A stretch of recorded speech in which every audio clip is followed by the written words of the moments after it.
Ina mana, ina deo, tina koutou, tēnā tātou katoa. Namaste and good afternoon everyone. My name is Tim McCready. It's a real pleasure to be here as your MC for this very special event, one that celebrates the strength, the momentum and the opportunity in growing India-New Zealand relationship. On that note, I would like to acknowledge India's Minister for Commerce and Industry, Piyush Goyal.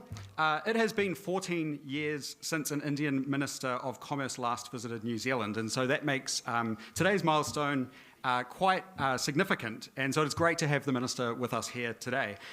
I would also like to acknowledge New Zealand's Minister for Trade and Investment, the Honourable Todd McClay, India's High Commissioner to New Zealand, Her Excellency Neetha Bhushan, the Consul General of India in Auckland, Dr. Madan Mohan Sethi, and also welcome to the 50-strong Indian business delegation who have travelled to be here today. Welcome, it is great to have you here in New Zealand. And to current and former members of Parliament, officials and all distinguished guests, no mai, haere mai, welcome. Today's gathering comes at a pivotal moment in the India-New Zealand relationship. In March this year, our two countries launched negotiations towards a comprehensive free trade agreement. Today, we have a lineup of speakers that will talk about India's rise, the deep people-to-people ties, and the long-standing relationship between our two countries, and how India and New Zealand businesses can do more together. We will conclude with a fireside chat that brings together two people who are central to that conversation, the Honourable Minister Goyal and Minister McClay. But before I hand over to our first speaker, some very quick housekeeping remarks. If you need the restrooms, the closest ones are out the doors and to the right-hand side. In the unlikely event of any sort of emergency, just follow the lead of hotel staff. They will show us where the assembly point is. And following the formalities of today's event, there will be the opportunity to network and continue the conversation today. So please do join us over drinks and canapes for that. It is now my pleasure to introduce our first speaker this afternoon, Simon Bridges. Simon is the Chief Executive of the Auckland Business Chamber and a former government minister. He has been travelling to India for some time now. Most recently, he led a business delegation to India in 2023, and earlier this year, he joined the Prime Minister's delegation to India, one of the largest delegations a New Zealand Prime Minister has ever travelled with. Simon has been central to advancing New Zealand's relationship with India, including launching the New Zealand-India International Education Business Exchange earlier this year alongside the Consul General of India in Auckland, which is an industry-led platform for ongoing collaboration and dialogue. So with that said, could you please join me in welcoming to the stage, Simon Bridges.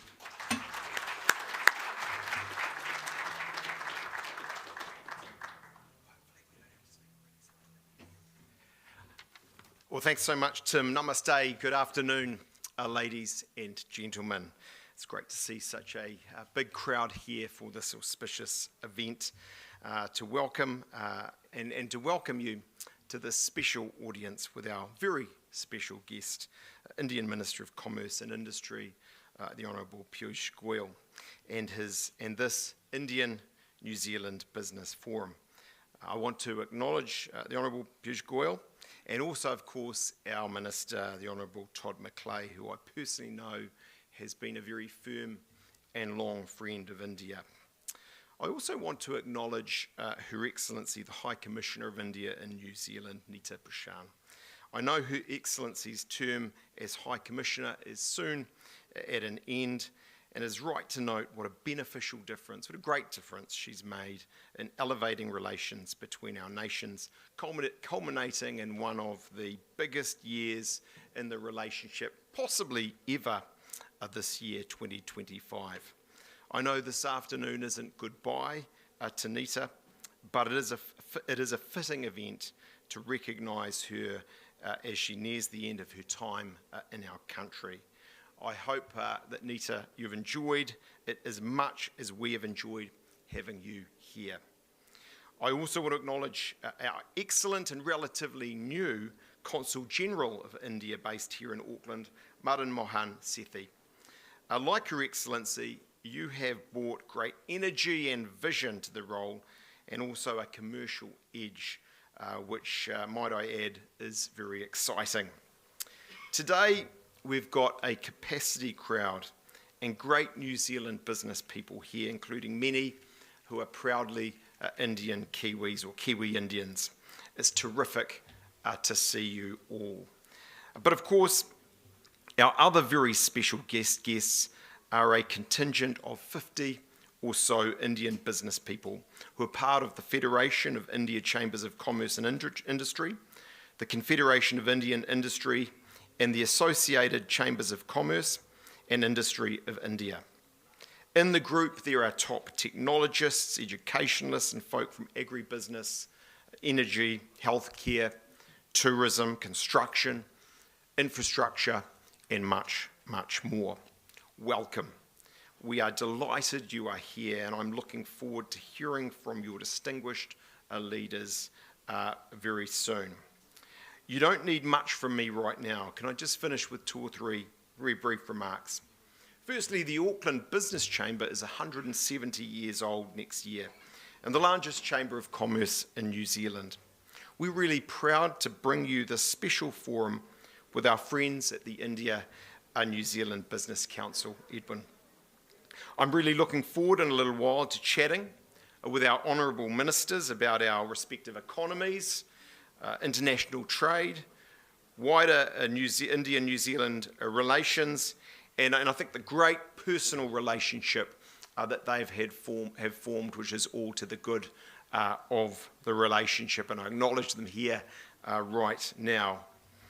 The ministers and Minister Goyal in particular have I should say, over the course of our lives, all of us in this room have seen India on the rise. And today we know it as an economic dynamo, a global superpower, and even better from this vantage point here in Auckland, a long-standing and firm friend of New Zealand. So ladies and gentlemen, thank you for being here, particularly the ministers, Her Excellency, and I hope you enjoy this afternoon.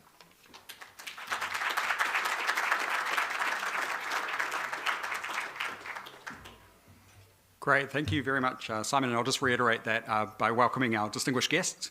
Our next speaker today is Edwin Paul, Chair of the India-New Zealand Business Council. He is a seasoned business leader and a tireless advocate for stronger trade and investment links between our two nations. He has been an active bridge builder between India and New Zealand, accompanying New Zealand's Prime Minister and ministers on official delegations and helping shape commercial and cultural partnerships. Can you please join me in welcoming Edwin to the stage?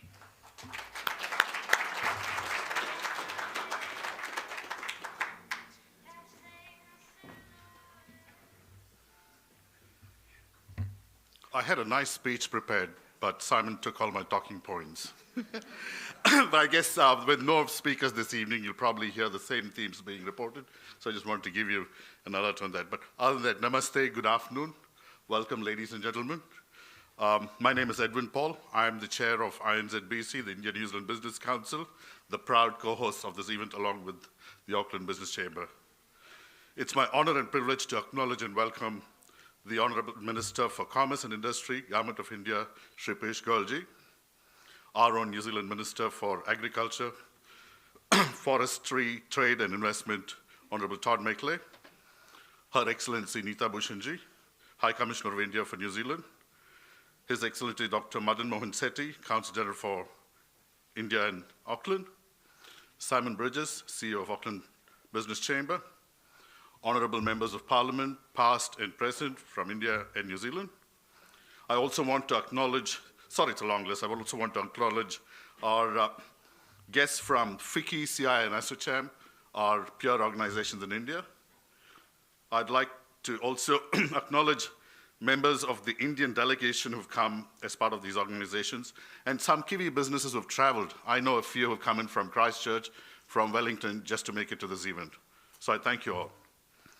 And I also would like to acknowledge members of the India and New Zealand media, Kia rano and namaste. It's my privilege today to join you today in this special forum to address such a distinguished gathering of business leaders, policymakers, and delegates from India and New Zealand. I would especially like to welcome and thank the Honourable Mr. Piyush Goyal, Minister of Commerce and Industry of India, whose visit comes at a moment of historic significance in our bilateral relationship. His presence here, alongside his business delegation brought by FICCI, marks a milestone in the journey towards a comprehensive free trade agreement between India and New Zealand. The last time I addressed our members, I recalled a verse from Rabindranath Tagore, and some of you might have heard this before, but I repeat this again for the interest of our ministers and for the others who missed that. Tagore, our Nobel laureate, writes, "Faith is the bird that feels the light and sings when the dawn is still dark." Faith is the bird that feels the light and sings when the dawn is still dark. All right, that is kind of the sense that we are all in at the moment. We know that it's going to be dawn. We know that inevitably there's going to be some good news, but it's still hard. We're still negotiating. It's still not done yet, right? So I'm just kind of preempting or setting the scene for things to come later. Today we gather in that moment before dawn on the cusp of a new era in India-New Zealand relationship.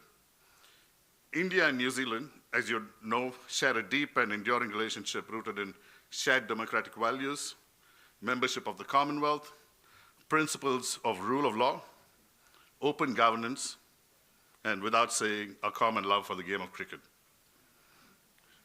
However, besides the obvious ones, I want to call out today specifically our people-to-people relationships, connections that are vibrant, reflected in over 240,000 people of Indian origin who now call Aotearoa New Zealand home, contributing to sectors from education to enterprise. Culturally and economically, our ties are diverse, and that is actually an opportunity. There is no competition, we are different, there's enough room to play around different things, right? In recent years, you will hear this time and again that India has become one of New Zealand's largest fast-growing markets. Two-way trade increased approximately 2.6 billion annually. However, that's barely scratching the surface of the full potential of this relationship. This is just a teaser, folks. Just watch what happens. India today stands as the world's 5th largest economy, and it's projected to reach 3rd position by 2030. Its dynamic growth, expanding middle class, and innovation-driven sectors from pharmaceuticals to renewable energy make it a priority partner for economies like New Zealand. I don't want to go into the details of the free trade agreement or how many times we met and what time it's taken. That will be, most of you know the details. Again, you'll hear it at the end. But I want to kind of leave the audience with 4 specific things that we might need to do. And I keep reflecting with my board, saying, all this while for the last 14, 15 years, we've been talking about getting an FTA, right? So, and when that happens, what next, right? Or if that doesn't happen, then what? Right? We just can't keep saying we want it. So either or not, we just need to have a roadmap. You have a very low opinion about Todd and me. No, sir. I'm very optimistically hoping to hear more from you. Not at all. I just want to leave it to the experts, Minister. I don't want to fill it up with my ignorance. But as business leaders today, we should view the FTA as not as a distant promise, but as a catalyst to act now. Like I said, we've seen it's been over a decade-long aspiration, right? So we kind of get the sense, and things may be delayed, things may take longer, but then if you I can't re-emphasize the cadence and the speed of things that has been happening. And you'll hear this again, commitments personally by the ministers, the timing, the frequency, the theme, the bonhomie, everything was a huge investment in this. And this could take a little longer, right? And all we can do is not lose hope and say, hey, no, this is not happening, but actually, give us all the energy to keep going for that extra mile. Probably the last mile? We can't say yet, but we're keen to hear more, right? So as business leaders, I thought it'll be good for us to kind of set the scene and say, what do we need to be doing now? So one is to identify niche export markets. And now we're talking to experts. Our level of engagement has come down to operational level. So it's not the most obvious tourism or dairy or agriculture, but there's far more diversity in options that are available for engagement. So I would encourage that. And also start preparing in a what-if scenario, right? An early prep-like scenario. If we get the FTA, what is the impact on our business? What will be the immediate impact? So start playing out those scenarios just as you would do at a board level. And Third thing is start forming these strategic relationships. This is just one of the many delegations when we talk within our stakeholders. Next year is going to be super busy. I can already start counting over half a dozen delegations back and forth, right? So have your powders dry, right? Be ready for short notice visits, but that's the tempo of things that's happening. And lastly, engage with government and industry forums to input into the FTA process. Again, it's not just the formal consultations, but every connection that you can help support this relationship, every opportunity that you can help with, please do that. So to the Indian business community here, that has come from India primarily, the FICCI delegation, New Zealand offers a gateway to the Pacific, reliability of business, environment, and global quality credentials. And to the Kiwi business community, India offers scale, dynamism, innovation, and a rapidly expanding middle class with evolving demand patterns.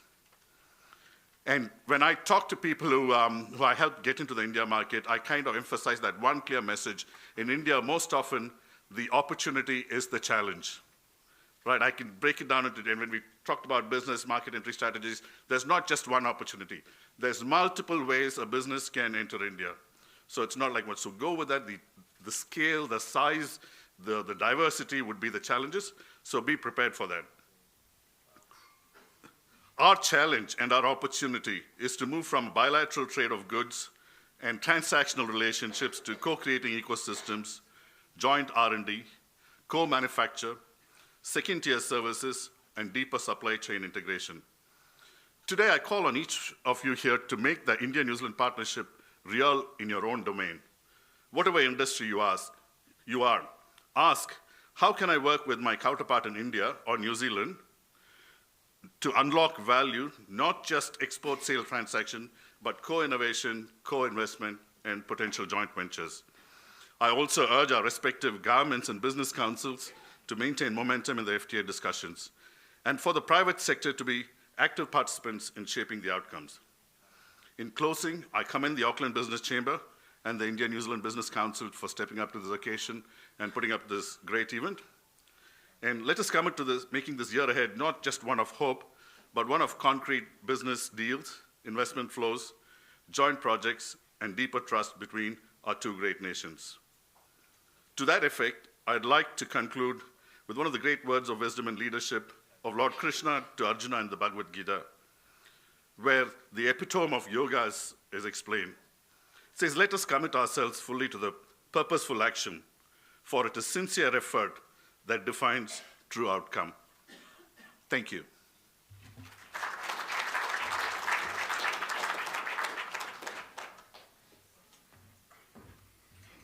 Great, thanks very much, Edwin. I think the room particularly liked it when you reminded us all that there is going to be some good news at some point in the near future. Nice also to get a taster of the Minister's sense of humour there before the fireside chat later today.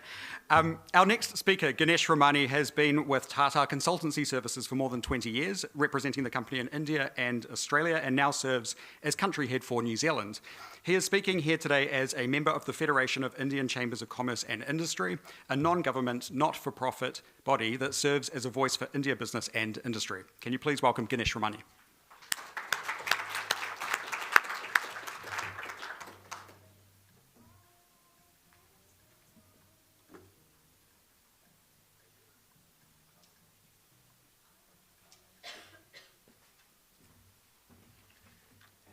Hello, everyone. Mr. Todd McClay, Honourable Minister for Trade, Investment, Agriculture, Forestry, and Associate Minister for Foreign Affairs, New Zealand. Mr. Piyush Goyal, Honourable Minister for Commerce and Industry, India. Ms. Neeta Bhushan, Honourable Indian High Commissioner to New Zealand. Dr. Madan Mohan Sethi, Indian Consul General for New Zealand. Simon Ridges, CEO of Auckland Business Chamber. And distinguished guests, ladies, gentlemen, kia ora, namaste. My name is Ganesh Ramani, an Indian by origin, Australian by nationality, and today the country head for Tata Consultancy Services in New Zealand. Today I stand beside you representing FICCI, the Federation of Indian Chamber of Commerce and Industry. It is both an honor and a privilege to be part of the New Zealand-India Business Forum. Though separated by geography, India and New Zealand are bound by mutual respect and a partnership that has evolved from friendly beginnings to a dynamic and forward-looking alliance. Throughout the collaboration in trade, technology, and innovation, we've not only strengthened bilateral relationships, but also co-created a future of mutual growth, resiliency, trust, and prosperity. Trade and technology were some of the themes that were discussed, and the chambers like FICCI and companies like TCS hosted the Prime Minister Luxon, during the recent visit to India earlier this year. As a part of the results and tangible outcomes from that visit, MOUs were signed, new relationships were forged, like code-share agreements between Air India and New Zealand. New Zealand is at the cusp of growth and reform, and the government has come up with multiple announcements in the recent weeks towards economic development and technological advancement. We touched upon some of that in a session just prior to this, but let me highlight a couple of them. Very recently, as you know, the government in New Zealand has projected a 13 billion spend in technology over the next 5 years. The government chief data officer believes that centralization and technology simplification can result in a 30% reduction of spends. In addition, there are discussions to explore the possibility of building a digital identity core and exploring ways to consume this identity framework. There's also a lot of interest in payment transformation, adopting components from the India digital public sector infrastructure stack. So a lot of good conversations that are flowing in between both the chambers as well as the corporates and governments between India and New Zealand. The other one is the banking reforms. So recently, I think there was an announcement on the banking reforms with an impetus for encouraging Tier 2 and Tier 3 banks in New Zealand so that they can embark on that technology transformation to compete with the best banks globally. There's also a clear segue into the retail reforms, where there's a clear thought process in attracting foreign investment in retail, creation of a level playing field to encourage more startups, companies to compete in grocery and retail space. All of this is, again, music to the ears for startups, fintechs across both the countries to be able to cash in on this opportunity and see how we can take it forward. The Indian software industry, some of them whom I represent, are also making inroads and significant investments towards these initiatives. Companies like TCS are already technology partners in some of the marquee transformation logos here in New Zealand, like the Warehouse Group, and New Zealand, Fonterra, Spark, 1NZ, Genesis, and beyond. They've also been, in the forefront in executing prescriptive solutions for public sector initiatives and are constantly identifying innovative and creative ways to promote business and technological collaboration in sectors like aviation, food, beverage, and manufacturing. The journey has just begun. The future is bright, and there's so much we can do together. Your Excellencies, ladies and gentlemen, India and New Zealand are not merely trade partners. Our shared emphasis on sustainability and innovation embodies the spirit of cooperation and reflects our collective vision for a stable and prosperous Indo-Pacific. The ideas and partnerships that emerge from today's deliberations will help shape a new chapter in the New Zealand-India relationships, one that's grounded in mutual trust, entrepreneurial spirit, and a forward-looking vision for growth. I'm confident that this visit will lay the foundation for a stronger, more resilient, and future-ready partnership with India and New Zealand. Thank you.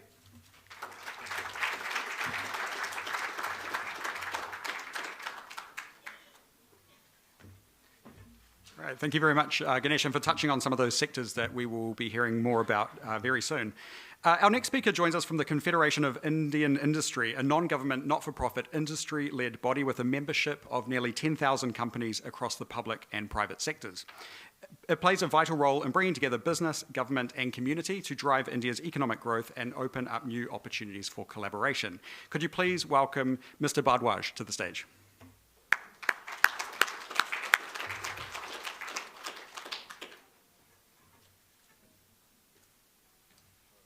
Yeah, all right, namaste everyone. My name is Siddharth Bhardwaj. I am the business head for Infosys in New Zealand. Been in New Zealand for 15 years now. I work very closely with the technology sector in New Zealand. Glad to meet you all. It's been a great privilege and an important visit accompanying Honorable Mr. Shri Piyush Goyal ji to New Zealand. This mission marks an important milestone in our shared efforts to strengthen economic and strategic cooperation between India and New Zealand. I would also like to express CISD's appreciation for the participation of New Zealand Ministers for Trade, Honorable Todd McLeay, in the CIA partnership, which is being held 14th and 15th November in Vizag in India. The summit, which is CIS flagship global event, convenes heads of government, ministers, CEOs, and thought leaders to shape the global growth agenda. We are honored to have New Zealand's presence at this important platform. Over the past 2 years, we have seen renewed focus, developing the partnership and the relationship between the two great nations, India and New Zealand. We had the Honorable Prime Minister Chris Luxon visiting India last year. After a few years, we are seeing Minister of Commerce and Industry from India visiting us here to ensure that this partnership goes further and ahead. I think there's a strong will on both the sides to broaden the cooperation beyond trade, to innovation, education, climate, and people-to-people links, all areas where India and New Zealand share complementary strength. I think being here for 15 years, I think there are a lot of areas where we provide complementary strengths to each other. They are New Zealand products which will be always in great demand in India. And I think India's technological innovation, our footprint in digital innovation brings a lot of value to New Zealand. And I can speak more from behalf of my industry as well. India today is one of the fastest growing major economies in the world, with GDP growth consistently above 7%, with strong domestic demand, great supply chain links, and a strong digital infrastructure inside the country. India's focus on manufacturing, renewable energy, and digital transformation aligns well with New Zealand's priorities of sustainability, innovation, and green transition. Through initiatives such as Make in India, Digital India, and Atmanirbhar Bharat, India offers a stable and attractive investment climate for international partners. Some of the key areas which I think will be very welcoming for this partnership and hopefully for the soon to be announced the free trade agreement. The number one and the foremost is agriculture and food processing. In the previous session we had with the Honorable Minister, we spoke about the potential of how can we exchange a lot of agricultural products between the two countries, and there's a huge demand for processed products on both the sides. There is opportunity which exists in the renewable energy and climate solutions. Both the countries are committed to net zero goals. Cooperation in renewable energy offer immense scope. India has a major advantage in solar farms, and New Zealand being here for so long, I've seen some fantastic infrastructure on hydro and geothermal energy. I think some of you will be going to Rotorua tomorrow. Do check out the geothermal power plant there. It's a very, very fascinating infrastructure. Digital economy and innovation. Now, this is very, very interesting. I think very few people will know, probably New Zealand was one of the first countries to go cashless, right? The amount of FPOS infrastructure we have created in New Zealand is amazing. Similarly, what India has done with the UPI infrastructure, how it has brought the underprivileged of the society back into the banking infrastructure is a huge, huge innovation. I think these two things can come together. I think New Zealand's appetite to try new things, to be at the forefront of innovation, and what's happening in India can be really coming true. We at Infosys, we host quite regularly various New Zealand business leaders. We had the Australian, New Zealand women leaders in our campus last week. I was there with them, and I think what we showcased to them of what India is doing, what our chairman Nandan is doing, being the CTO of India, I think those innovations will be a lot of value for New Zealand. I can speak from my experience as well. amongst all our global footprint of different clients, Infosys work at 67 countries globally. One of the first use cases we actually deployed in the world was in New Zealand. And it's because that Kiwi entrepreneurial mindset, it allows us to try out new things. Similarly, healthcare and pharmaceuticals, I think India has a big leap and edge in terms of pharmaceutical and healthcare industry, which can play a big role to support New Zealand's healthcare needs, especially through generic medicines, telemedicine, and digital health platforms. The CII has been privileged to partner closely with the India-New Zealand Business Council and New Zealand Trade and Enterprise, and CII remains committed to serving as a bridge between our industries, helping translate government-level discussions into practical on-the-ground partnerships. CIA is consulting with industry stakeholders to ensure that the FTA captures opportunities for MSMEs, technology firms, and service providers, while promoting regulatory cooperation and mutual recognition of standards. The foundation of our bilateral relationship is built on strong trust, shared democratic values, and complementary economic strength. The challenge now is to move from dialogue to delivery to design concrete projects that demonstrate tangible benefits of this partnership to all of us. CIA stands ready to facilitate business-to-business engagement, policy dialogue, and multi-stakeholder collaboration across both the markets. Thank you, and we look forward to hosting the New Zealand counterparts at the Partnership Summit in Vizag next month, and to deepen this dialogue in the months ahead. Thank you very much.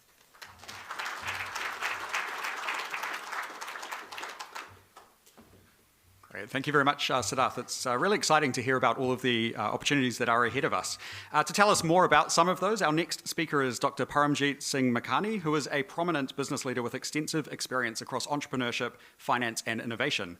As president of Pantomath Financial Services Group, Paramjit oversees a diversified financial services firm offering services from asset management and structured finance to AI-driven investment solutions. He has a history of scaling more than 30 companies and projects. In addition, he is here today as a member of the Managing Committee of the Associated Chambers of Commerce and Industry of India, India's oldest apex chamber, representing over 450,000 companies. Could you please welcome Dr. Paramjit Singh Makhani.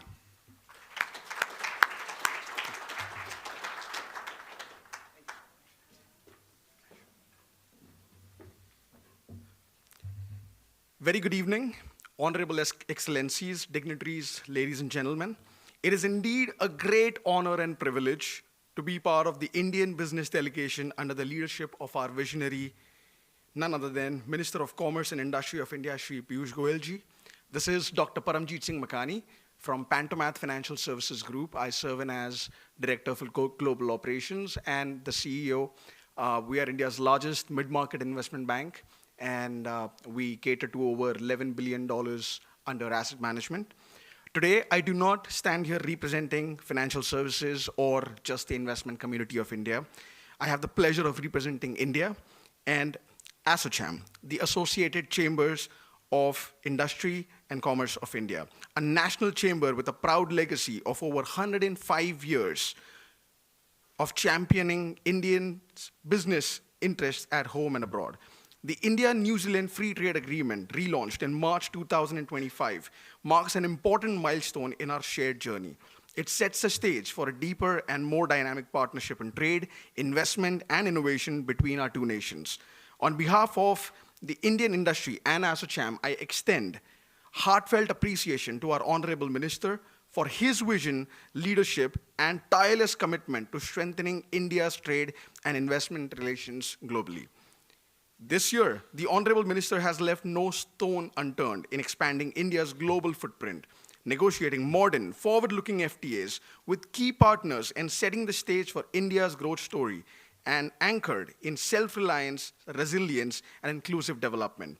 Looking ahead, the post-FTA landscape between India and New Zealand promises to be strategic, diversified, and innovation-driven, evolving from a commodity-based exchange to a value-driven, technology-led partnership. India's scale, talent, and market potential, combined with New Zealand's expertise in niche sectors and sustainability, together offer a win-win framework for both the countries.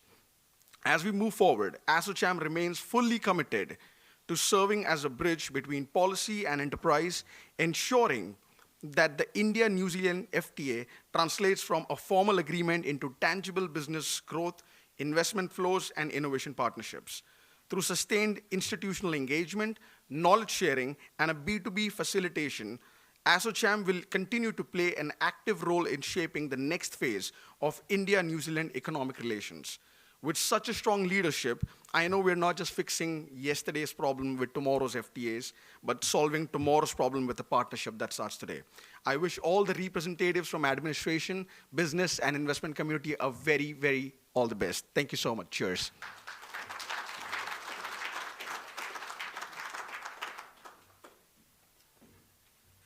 Great, thank you very much, Paramjit. Great to have you here in New Zealand.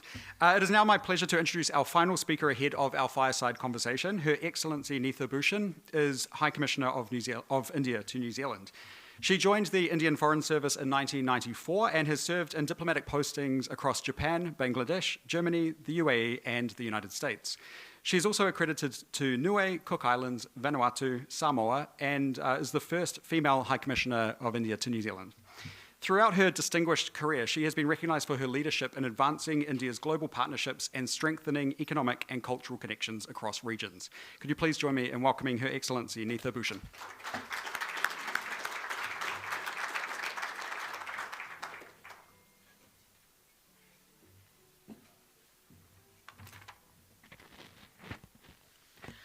Honorable Minister of Commerce and Industry from the Government of India, His Excellency Mr. Piyush Goyal, Honorable Minister of Trade and Agriculture of New Zealand, His Excellency Mr. Todd McClay, Mr. Simon Bridges, CEO of Auckland Chamber of Commerce, business leaders from INZBC, FICCI, CII, and ASSOCHAM, distinguished guests, ladies and gentlemen, Namaste and Kia ora. It is indeed a great privilege and honor for me to welcome you all to the business event of the year, the New Zealand-India Business Forum. The visit of Honorable Commerce and Industry Minister has been long awaited by the vibrant business community here. Sir, I would like to thank you for taking time out of your busy schedule to be here in New Zealand, which truly signifies the importance that the Government of India attaches to further strengthening India-New Zealand partnership. There has been enormous interest in the India growth story and how our two friendly and like-minded countries can work together to promote collaboration for mutual benefit. Distinguished guests, over the last several years, our two countries have seen a significant uplift in our bilateral relations. Whether it was the visit of Honorable President of India, Her Excellency Mrs. Draupadi Murmu to New Zealand last year, or the visit of Honorable Prime Minister of New Zealand, Prime Minister Lakson to India in March this year, significant progress and a huge momentum to our bilateral ties can be seen. And it is evident. Signing of memorandums of understandings in the sectors of defense, security, customs, renewable energy, forestry, disaster resilience, sports, education, to name a few sectors, have contributed to cementing our partnership across various fields.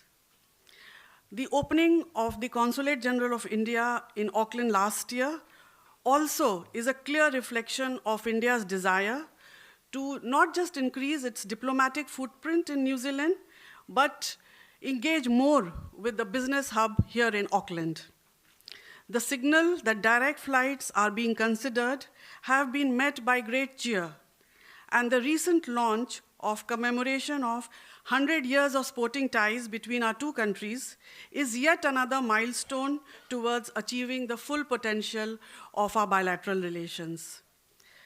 The start of FTA negotiations have generated unprecedented enthusiasm among the business community, as it is expected to open huge possibilities for businesses to take advantage of the synergies and complementarities on both sides.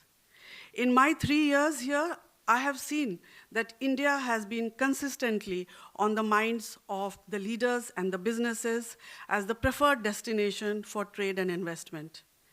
And it is truly wonderful to see the who's who of New Zealand business here in the audience today. This is a very rare opportunity for all of us when we have two very inspiring ministers here. And I know that we are all waiting to hear the fireside chat. So I will not stand between you and the ministers. I just want to say in conclusion that I'm very confident that this visit would be another big stepping stone towards achieving our goals of a very strong and close India-New Zealand partnership. Just before closing, I would like to thank our partners, Auckland Business Chamber and Simon Bridges, for working with us over the last several months to make this event possible. Thank you so much. Jai Hind, Namaste.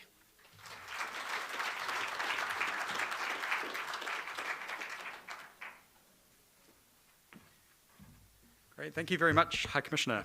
It is now my pleasure to introduce our speakers for today's fireside chat.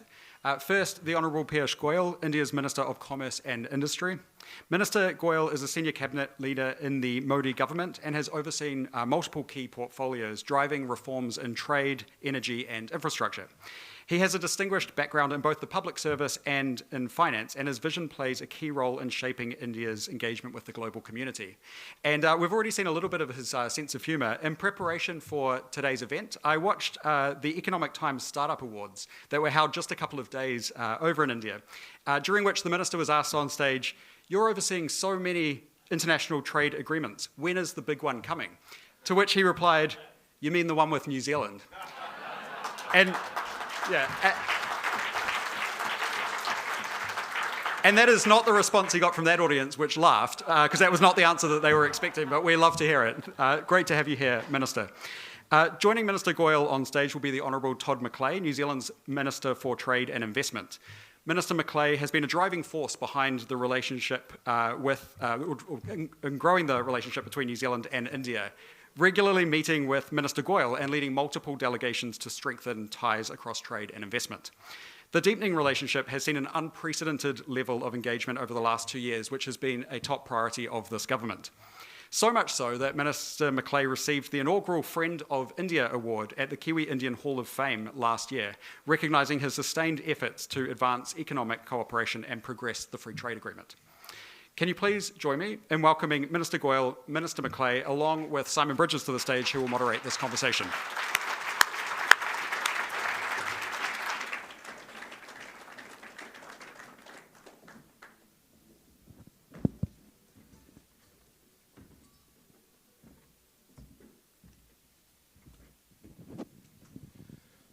Well, good afternoon again, ladies and gentlemen. What a treat, what a privilege to have these two distinguished gentlemen of international affairs and very experienced, seasoned ministers with us. Can I start, Minister Goyal, with you?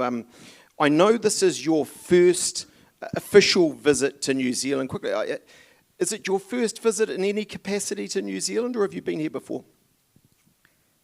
To Auckland, my first visit, but to New Zealand, my second visit. And I have such fond memories of the first visit because I came as a tourist with two very young kids. Mostly went to the beaches and spent time there. And probably the last time I drove a car was in New Zealand. We put you off for life, did we? Was it that bad? I happen to be in charge of the roads for the government, but we won't go into that. Simon, the story gets better. Carry on. You want to hear? You want them to hear it?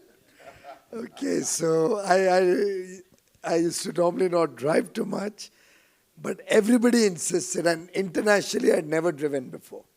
So when I came to this side of the world, everybody insisted I must rent a car and drive myself. So it was a new experience. Right from the renting of the car was quite a new thing for me. Took the car, went around the country, loved it. Of course, you would drive miles without even seeing another car. And then Only sheep. Yeah, but then I didn't look at the sheep. I had my wife next to me and 2 kids, so I didn't want to take chances with the surroundings. But anyway, had a lovely trip, enjoyed myself, went back home. And every time I visited my parents' home for almost 6 months after that, there was a letter from the government of New Zealand waiting at my... And my mother used to ask me, why is the government of New Zealand writing so many letters to you? And I can understand, we also have occasionally to pay a fine in India.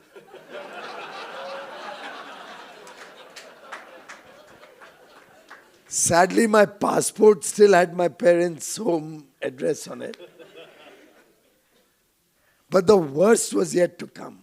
Initially, there was $200 and stuff like that. One fine day I reached there and I get an $800 fine. And I was shocked absolutely.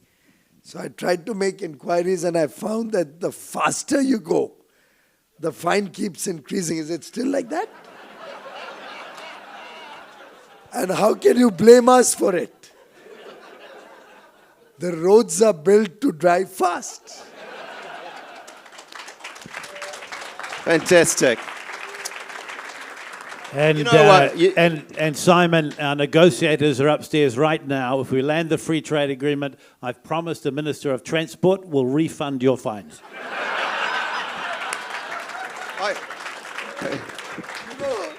I was very tempted not to pay. Very, very tempted. For a moment I thought, when will I ever go back so far?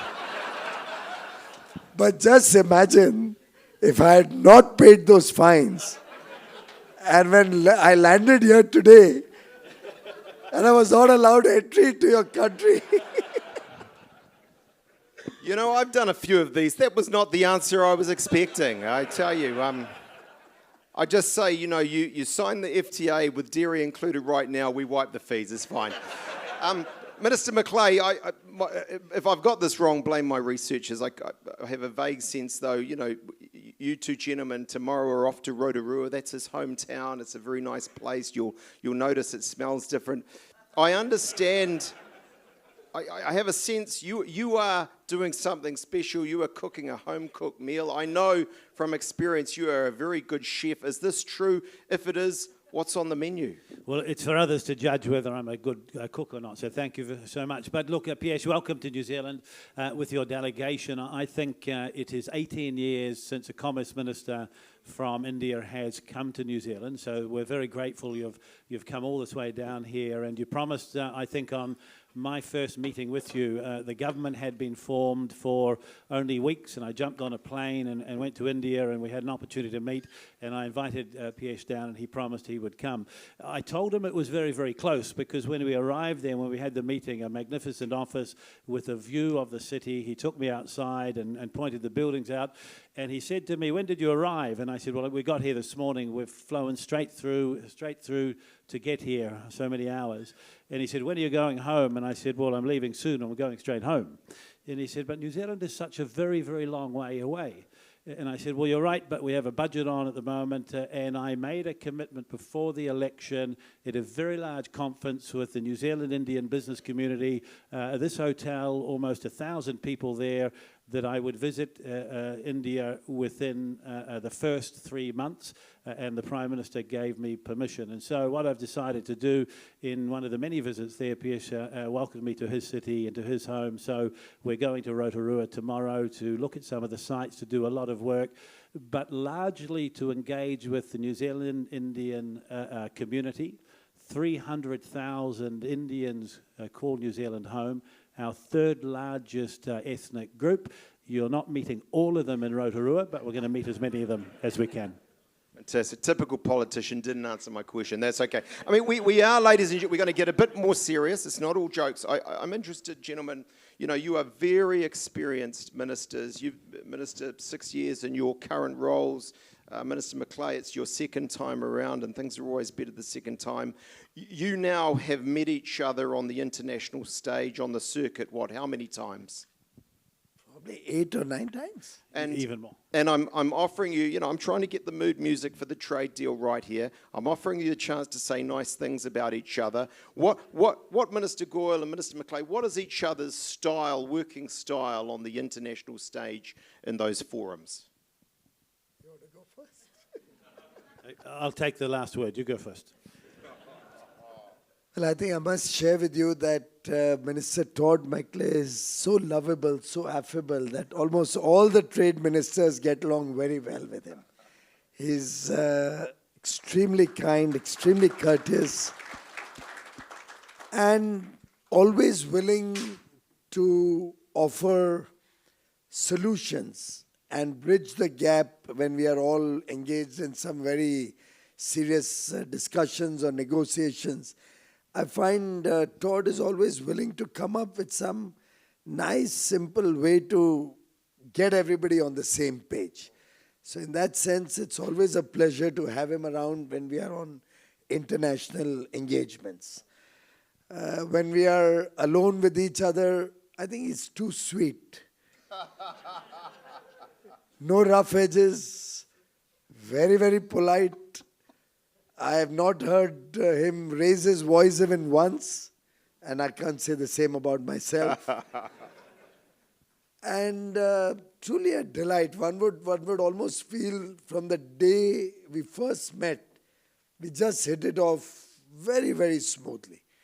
And I don't think we've ever looked back. So he has a walk-in relationship with me. It's something like we look forward to meeting each other.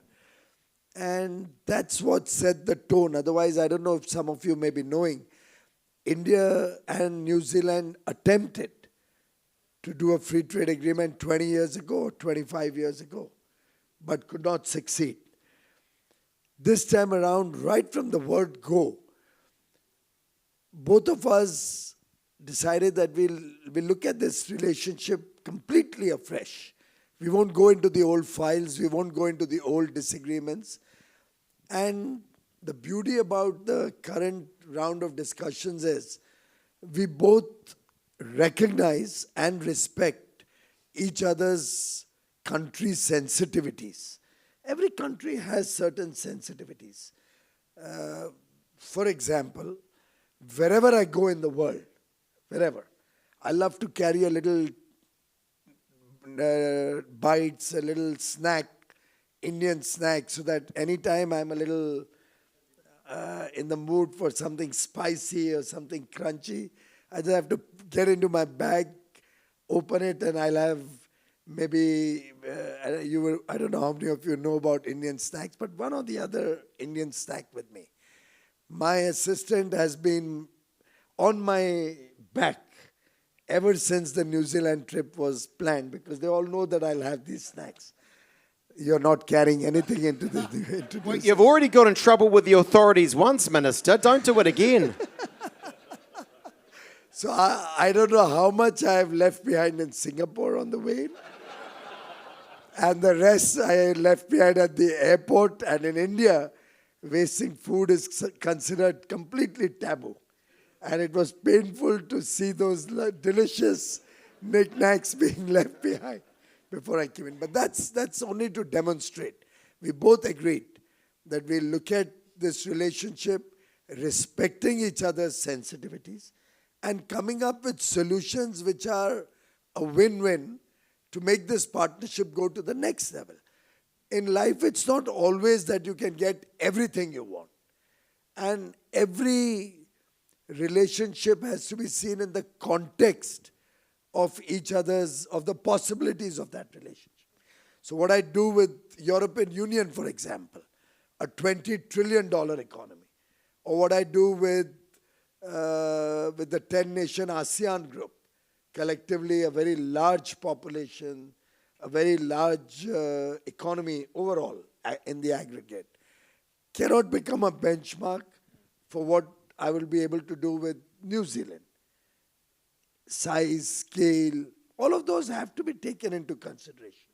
The kind of market size that I will be opening up versus the market size that New Zealand will be opening.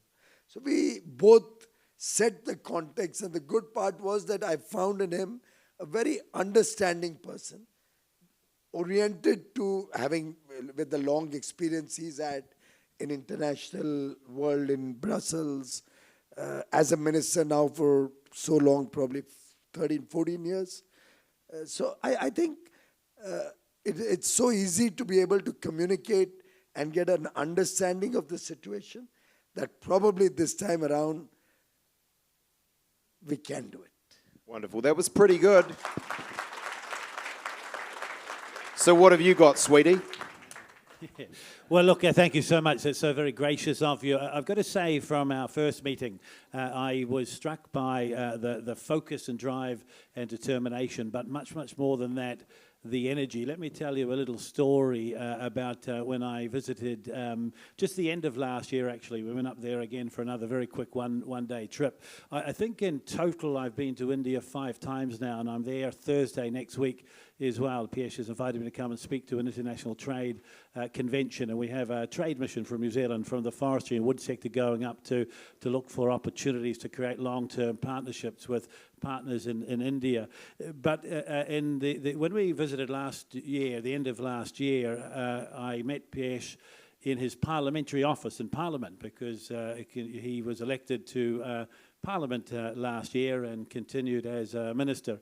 And we went in there, and there were maybe 15, 20 people there and sitting around and so on, and was greeted very warmly and introduced to people. And I realized there were 3, maybe 4 different meetings going on there. And at the same time, telephones were coming to deal with a very wide number of things going on in his portfolios around the country. So the ability to have so much drive and determination and energy, and to focus on how to, as he has said, find solutions to challenges rather than continuing to just argue the same argument all the time, is something I absolutely respect in him. The second time that we met was a WTO ministerial meeting in Abu Dhabi very early last year. I was given the privilege of being one of the deputy chairs of the meeting. And it's fair to say that the WTO has achieved a lot for the world when it comes to trade. You know, we need rules when it comes to trade, because without rules, businesses don't have the certainty that they need to make decisions about investment and creating trading partnerships that will help them grow. And trade is good for citizens in all countries. But it's also fair to say that the WTO has been very slow to make the decisions that it needs to, number one. Number two, it doesn't always recognise in the drive for rules or simplification of rules or getting barriers down that there are different speeds of development when it comes to trade in different countries. And I've got to say, Piesh, I very much admired the way that you made the case for India in that meeting, and when so many others would say, well, actually, we should, go home or just settle, you kept discussing and arguing. The reason I like that is my job as a trade minister, yours is to get the very best that we can for our countries. But as you've just said, we don't get the best for our countries, for our citizens, by imagining everything is there. Trade is when everybody wins. And if I look at the trading relationships we have around the world, whether it's in China or the EU, or whether it's in the UK or in America, New Zealand, of a population of 5 million people, always punches above its weight. As consumers, we do so very, very well. And so the opportunity that we have, and we agreed together, we shouldn't go to our prime ministers and recommend we should launch a negotiation unless we were committed to getting it done and finding solutions. And as we will work at this, and trade negotiations are never easy, they're never easy. But as we work at this, and when we land it, because we have both said we commit to doing so, then the trade will grow between us, the people-to-people links will grow, and actually it's your vision and your energy that has allowed us in a very short period of time to get close enough to something that 20 years ago people only dreamed of and wasn't possible. But between us, I think we can get this done. Fantastic. I have 100 questions, but time is marching. Let's talk trade. Let's talk the trade agreement. I'm not going to try and get you on specifics or prejudice your negotiating positions, at least you want me to. But But what I would like to ask you both, gentlemen, is from your respective positions, what are the significant benefits you see for your nation? What's the value proposition for your people from concluding a trade agreement? In your case, Minister, with New Zealand, yours with India, Mr. Macleay.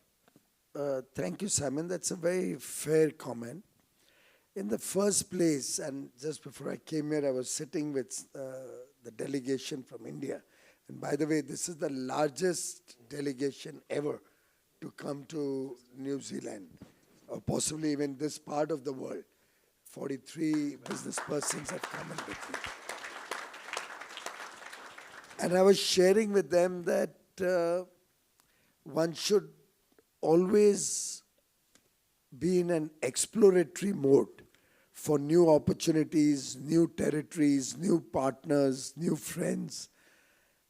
And one of the important elements of a free trade agreement is a signal to the world that the friendship between two nations is strong. There's a strong element of trust. There will be certainty and predictability in policy. And there will be, particularly between two democracies like New Zealand and India, the rule of law, which will always help and guide businesses to grow together. I think New Zealand offers a number of opportunities for our business persons, offers technologies in the agri field which would be of great value for our farmers back home. Also, we recognize that going forward, if India is to become a developed nation, and today there's a wide disparity between the two nations, not only in size, also in terms of income levels of people. As we desire our economy to grow, our people to have a better quality of life, a better future for their children, I think friendship and trade and partnership with countries like New Zealand will help our people aspire big, will help our people meet the needs of New Zealand, as well as provide opportunities for our people in terms of business, jobs, capability to learn about better and higher productivity farming back home in India. So we've been trying to, in this trade negotiation, go beyond the traditional tariff negotiations or reduction in tariff to newer ways to expand this relationship. Fantastic. And Minister, I'll get you to answer the same question, but, Minister Goyal said he likes it spicy. Let's make it a bit spicy here. I mean, less than 2% of our exports last year were to India. How do we improve upon that? Are we going to see something that's commercially meaningful for both sides? Well, the answer is it must be commercially meaningful for both sides, and it will be, because there's just huge opportunity there. I agree with Pierce. The areas that we can cooperate in, before you come to tariffs and trade and so on, is actually how we grow that two-way trade. For New Zealand, when we were in opposition, we decided that our relationship with India would be a strategic priority for a government led by Christopher Luxon. And we reached out to the New Zealand Indian community and decided to hold a small summit. And it was actually, many hundreds and hundreds of people came along to talk about the things that were important to the Indian New Zealand community, business community, but just broadly, widely the community. And so actually, in getting to government, we have lent into that to deliver upon that commitment we made before the election across the board. And we've seen agreements already, as well as, many other things happening. We've found ways for India and New Zealand to work more closely together in defence and security, around aviation, those people-to-people links. I want more young New Zealanders to go to India to learn and to be involved in education. And we want more young Indians to come here to get their education, to get some experience of the world and take it back to help India grow. You know, we want a lot more direct foreign investment in New Zealand, but we also want New Zealanders to go and partner and invest in India. P.S., you're going to meet people during the course of the next couple of days. Indian New Zealanders are already going to India to invest in manufacturing there, to bring products to New Zealand rather than just manufacturing here to send up. And so there'll be many, many opportunities there. But Simon, the most important thing I think our Prime Minister said in front of the India New Zealand Business Council a short while ago, the way that we deliver the opportunity is you don't leave it to governments alone. It is you, the business community, and the people of New Zealand and India that will take it to the next level.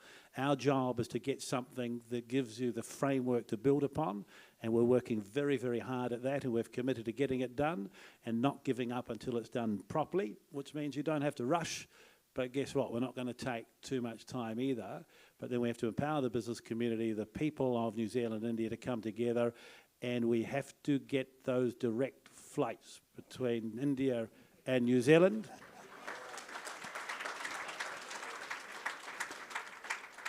And the rest will look after itself. Fantastic. May I just add one? He's raised a very, very important point, which I'd like to elaborate a little more for everybody's consideration. Honorable Minister Todd spoke about New Zealand children coming and spending some time in India. Now, remember, the growth opportunities of the future are going to be in countries in Asia, in Africa, in Latin America.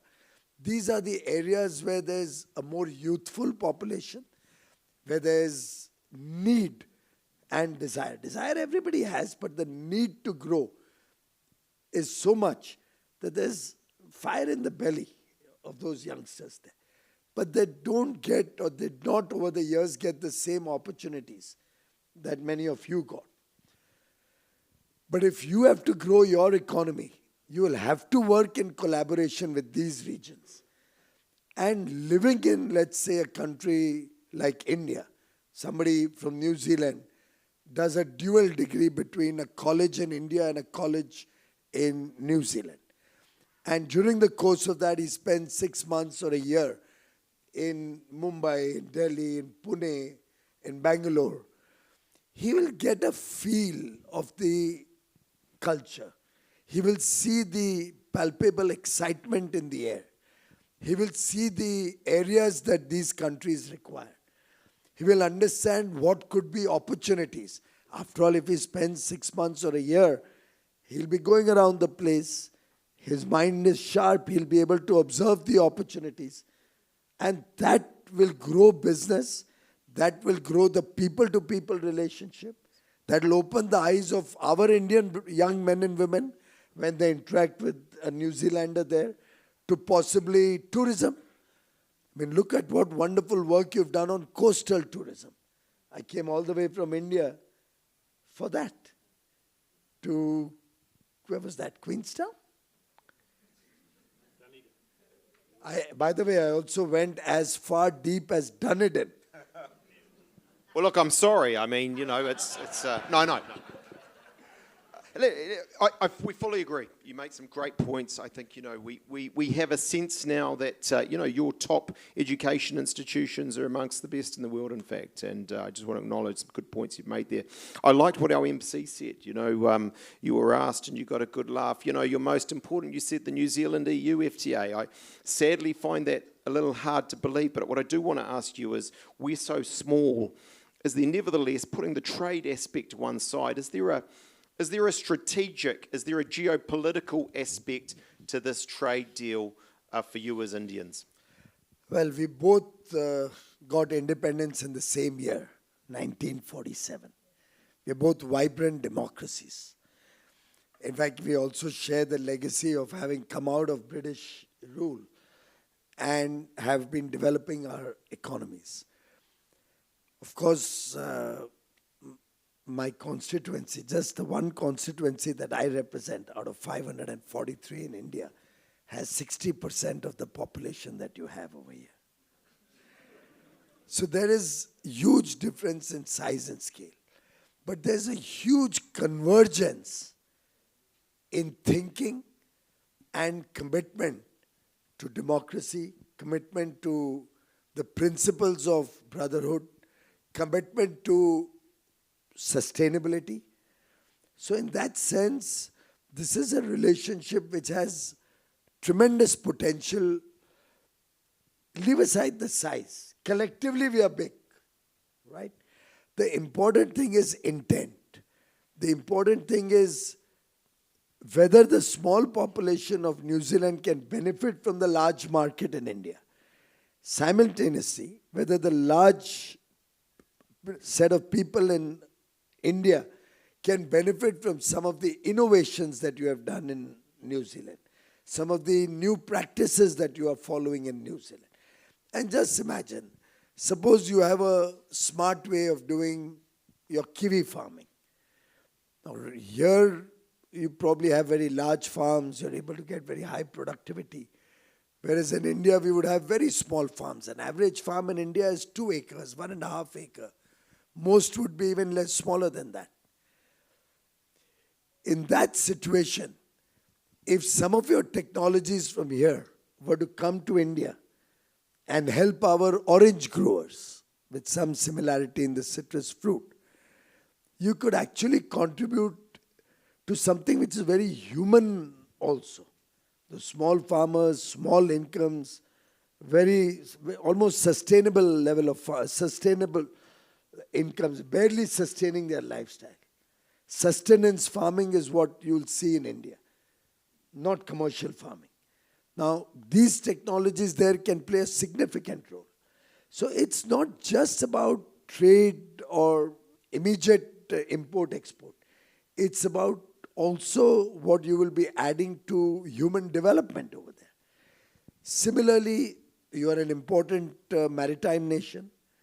India also has a huge coastline, may not be as big as yours probably, but there could be synergies in that cooperation and partnership. India is trying to develop a lot in the aerospace and defense sectors where we could work together with New Zealand. So I think there's a serious intent to expand the scope of our partnership from this small, what you were talking of, only 2% of your total exports go to New Zealand. It would be the same on the other side also. So I was also looking at my figures. Probably you are the 80th or 79th trading partner. But that didn't deter me from looking at you as an important trading partner.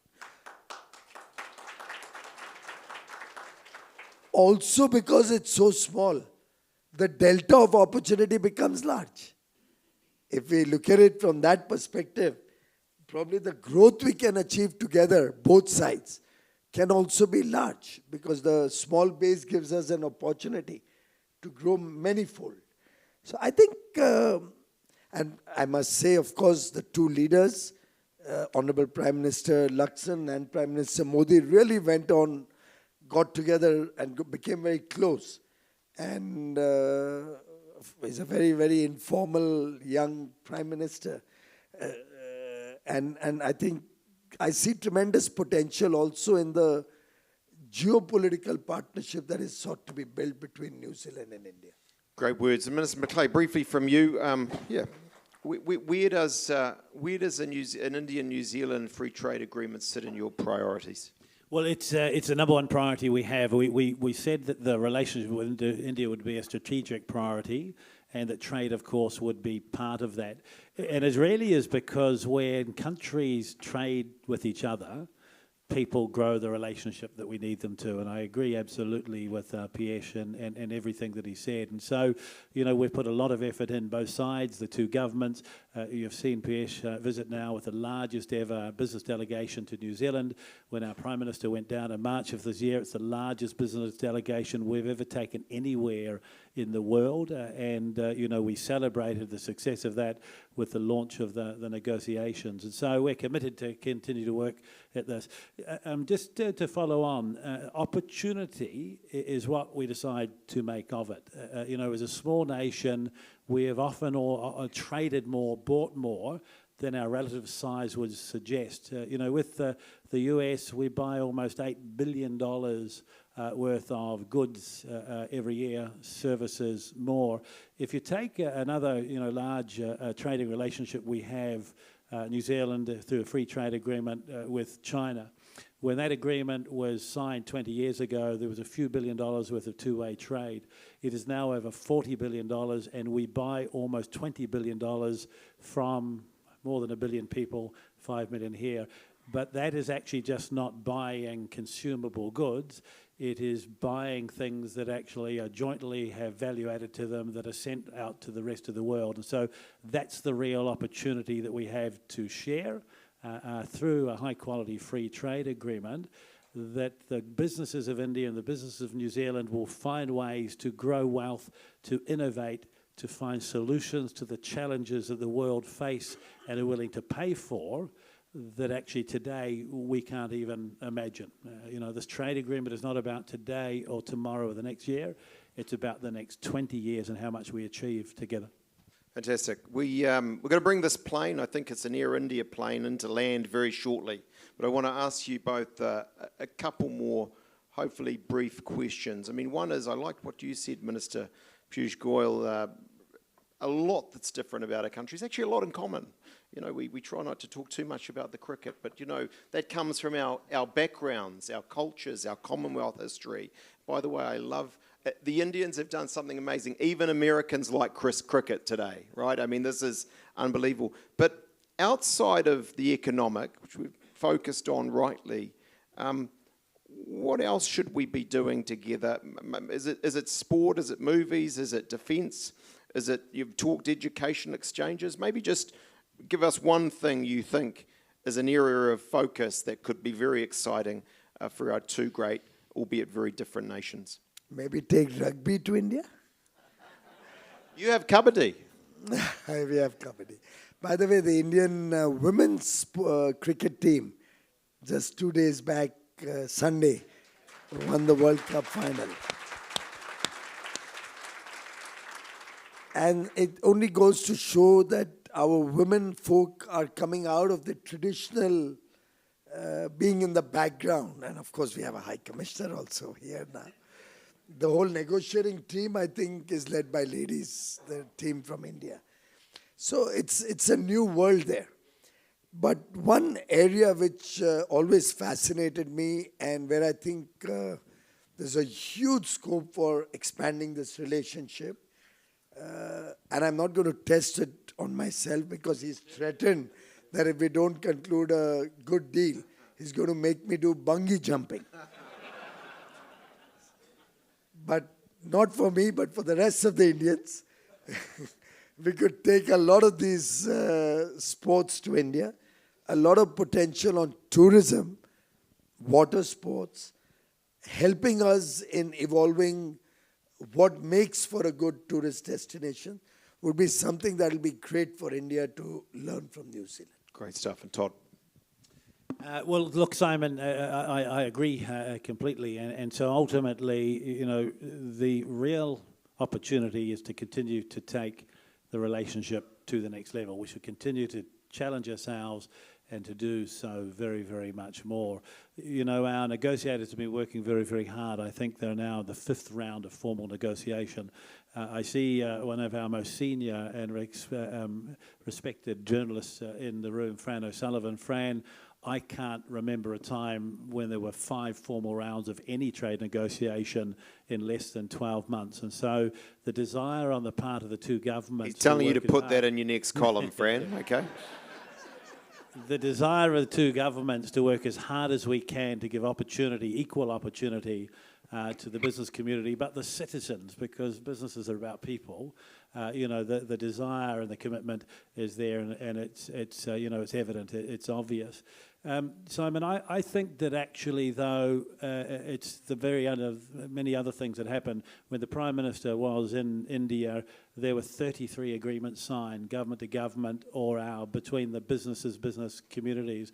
There was one around aviation. Air India and Air New Zealand have a code-share arrangement now. There is now a commitment for direct flights in 2028 or sooner if the planes are available. Here's something that people in the room may or may not know. The new CEO of our national carrier, Air New Zealand, was born in India. And the CEO, quite significant. The CEO of Air India was born in New Zealand. We didn't need a trade agreement to do that. And ultimately, Piesh and I said to the two of them, if there aren't direct flights, we will make them bungee jump as well. But the point that I'm making here, the other agreement that was signed was around sport cooperation. You know, so the two agencies have said they will cooperate together. It's our job to make sure that they do, so that the sport grows, that young people can come backwards and forwards. And here's another thing I haven't raised with Piesh yet, but will be over the next couple of days. We have the most amazing sector industry to make the world's best films in New Zealand. We're investing heavily in that. We have foreign direct investment outside coming into Auckland elsewhere. And you make, after I saw an announcement from another country a while ago, you make the best films in the world. And so ultimately we can find a way through our agreement, looking at services, for New Zealand films to be made in India and Indian films to be made here. And with that direct link, Piesh and I can be in a movie together. Fantastic. I'd like to see that movie, but I wouldn't pay very much. Simon, he can. I don't think I can. But certainly Todd can. Those movie star looks. Ladies and gentlemen, I one very brief. You're going to be very brief, you two, okay? I want very brief answers. We have an exciting, you've mentioned it already, dynamic, vibrant Indian diaspora in New Zealand. They paid more than average New Zealanders. They've contributed a huge amount to our country. A very brief word on what they can do for India-New Zealand relations. I have always believed that the Indians who live in another country, and now in this case New Zealand, have to be loyal to that country, have to ensure that they are peaceful, they understand and merge with the local culture while preserving their own. And in India, there is a belief that the nation or the land which feeds your children is holy, is the most important place for you. We call it in Hindi, the word is karma bhumi. That's, you're born in one place, it's called Janma Bhumi. And Karma Bhumi, the land where you work, is Karma Bhumi. And you have to be loyal. So you have to be really loyal to the land which feeds your children. And I think our Indians across the world, and we have about 40 million Indians who live all over the world, maybe no country in the world where there's not a significant Indian presence. They were always explorers. They were always going around exploring new opportunities. But wherever they've gone, they've been peaceful. They merge with the rest of society. We may have had an occasional unfortunate exception, but by and large across the world, Indians are looked upon as a very friendly, very easy to work with, and a community that merges with the local culture very well. And to all the Indians who are working here, thank you for holding the Indian flag high. Simon, when I grew up, when I went to school, most of the school looked like I did. And I remember there was one Indian family there. We played cricket together, and he was a very, very good spin bowler. When I look at New Zealand today, the country my children have grown up in, it looks like the rest of the world, and New Zealand is better. It's much better for that. You know, for 300,000 people from India having chosen New Zealand to travel from the other side of the world without knowing what they would get and to come and make this place their home, tells me this is a very, very special country. And they haven't come and integrated. They've come and brought their culture and their heritage, and they've been proud of what they have, at home, and they've come and contributed, and they are New Zealanders who are equal and have the same rights and the same obligations as anybody else. And I agree with you. I want to thank them for what they do. My friend Kanwaljit Singh Bakshi is over there, one of the first members of Parliament in New Zealand, who was born in India. We went to Parliament together with Simon 17 years ago. Kanwaljit was there for 12 years or 15 years? 12 years. It felt like 15. But and hasn't aged a bit. that's right. But Kanwaljit's father was a member of Parliament in India, and I think that when we met we talked, and I think that your father and his father knew each other a long time ago. He is a New Zealander, and he is an Indian, and he is an Indian New Zealander. And actually, if you come to New Zealand, it is a land of opportunity. You are treated well, and we want everybody, no matter where they've come from, to do well. That's why, as Trade Minister, unlike Piesh, I am almost never at home. My job is to be on the world stage, to look for opportunities for every single New Zealander. And we know when we get it right, when actually the citizens of both countries do well. So thank you for your visit, for the delegation that's come with you. And it'll be my privilege, my pleasure over the next few days to show you parts of New Zealand you haven't seen before. And should you wish, I'll let you drive my car. Ladies and gentlemen, Honourable Todd McClay, Honourable Piyush Goyal, and not a speeding ticket in sight on this trip. Thank you so much.